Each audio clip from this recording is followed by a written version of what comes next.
of that type of person. He's like, I need to be doing better with my content, right? He's got a few 100,000 followers. Anyways. And so I was like, all right, well, how many pieces of content you putting out a week? And he was like, well, I mean, I put out one a day. And I was like, dude, we put out 300 a week. And he didn't even respond. He just like pursed his lips and nodded. He was like, thank you for resetting my minimum standard. That's all he's like, thank you.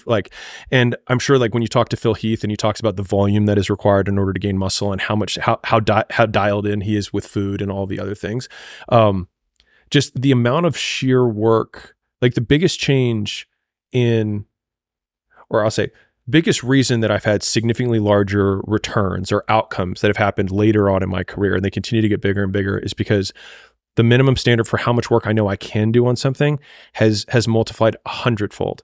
Like I look at the first presentations, I was telling Quinn this earlier, I look at the first presentations I ever gave. And I remember thinking to myself when I had this, I was like, this is a good presentation. And it's like 25 slides with like a heading and like 3 bullets on each slide and being like, man, this is good. I'm like, this is a pittance. This is like an afternoon. But in my mind, if I spent a whole day on something, that was like a lot of work.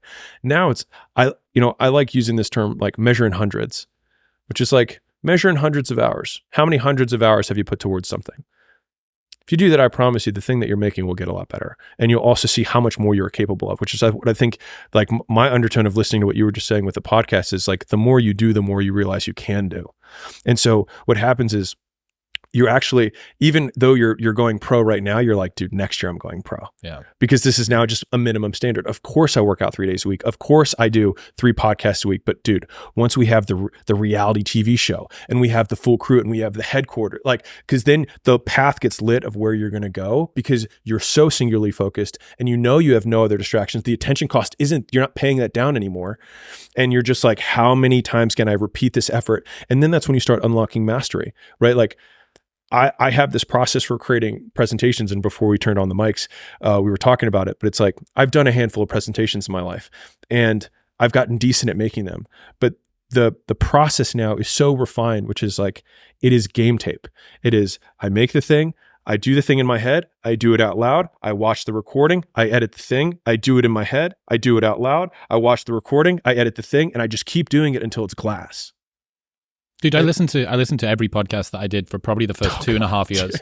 I listened back every single time. But at the time, I didn't cringe because I thought that you crushed it. Anybody can go back and listen to episode 1 with Stuart Morton in my old office in Newcastle upon Tyne, and you'll notice every other sentence that he says, I go, It's fucking infuriating. Yeah. It's absolutely catastrophic. My accent's terrible. Everything about it is awful. And yet, at the time, I thought it was great. Here's another interesting thing I've been thinking about recently. When you don't have anything to say no to, it's easy to focus on one thing.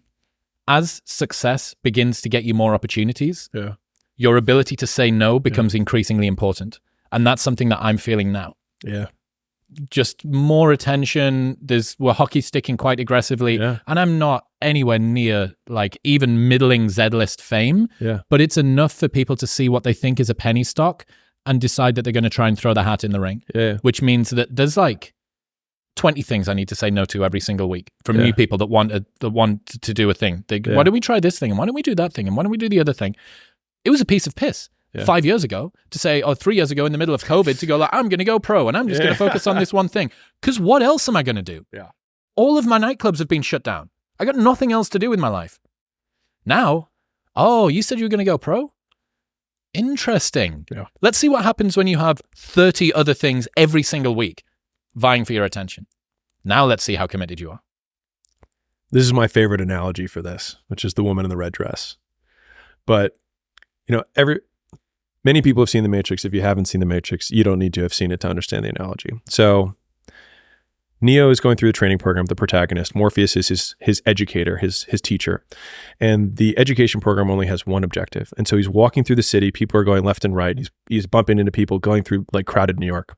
And then all of a sudden, it's kind of a black and white, palish look. It's green, black and white, but it's still black and white. And then all of a sudden, this woman in a red dress enters the frame.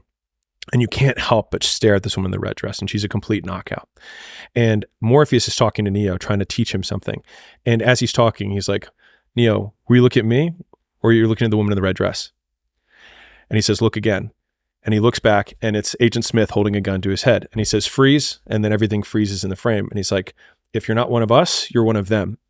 And I see that as the opportunities that we have to say no to every day. Is like another woman in the red dress. And it's become a term that we use internally, right? It's like, it's a woman in the red dress.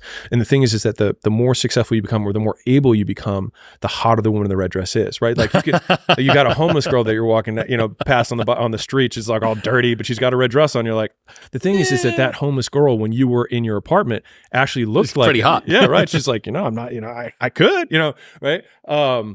But then the better you get, the bigger the opportunities. And that's where you have not your hypothetical 10, but what about your hypothetical 100? Yeah. And I had a mentor say this to me right as we sold Gym Launch. He said, Alex, that now that if it's not $1 billion, it's not worth your time. And that was such a great razor for all decisions. And so people come, they're like, hey, we should do this endorsement. Hey, we should partner with this, whatever. I mean, think about it. Like, we're in the deal world. So how many deals we get? So we have 3,000 companies a month that reach out to us to do a deal. That's 100 a day currently. And we've done 13 deals in 2 years. And so like, if you think about it from an acceptance rate, it's like, and I'm not saying you shouldn't apply. By all means, go to acquisition.com and apply if you have an awesome business. But the point is that like, your no muscle isn't really a no muscle. It's just a yes muscle for the one thing that matters most. Yep.